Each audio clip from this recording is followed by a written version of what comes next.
Ito, ang latest weather update. Alamin ang pinakasariwang ulat panahon ngayon dito sa Information TV Educational Channel 2. Tuloy ang pag-iral ng southwest monsoon o hanging habagat sa kanlurang bahagi ng Southern Luzon, Visayas at sa Mindanao. Kaya dahil sa habagat, makakaranas pa rin tayo ng mga pag-ulan sa malaking bahagi ng ating bansa.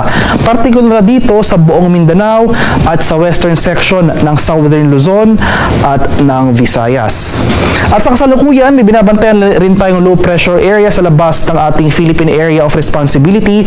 Kaninang alas 3 ng umaga, huling namataan itong LPA na ito sa layong 885 kilometers kanluran ng Central Luzon. Within the next 24 hours, mataas yung tsansa ng nasabing low pressure area na maging isang ganap na bagyo o tropical depression. Pero gayon pa man, wala naman tayo inaasahang direktang epekto ng nasabing sama ng panahon sa anumang bahagi ng ating bansa. At sa mga sunod na araw, magpapatuloy generally northwestward na paggalaw nito patungo sa bansang Vietnam.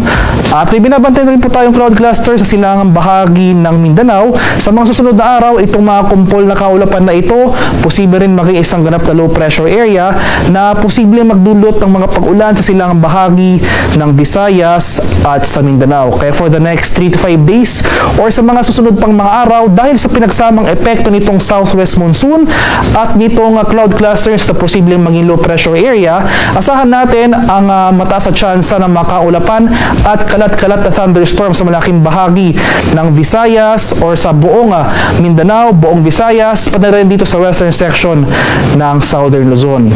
Pagpapatuloy itong maaliwalas sa panahon sa Metro Manila at sa lalalabing bahagi ng ating bansa, maliban na lamang sa mga tsansa ng biglaan at panandaliang buhos ng ulan na dulot ng localized thunderstorms.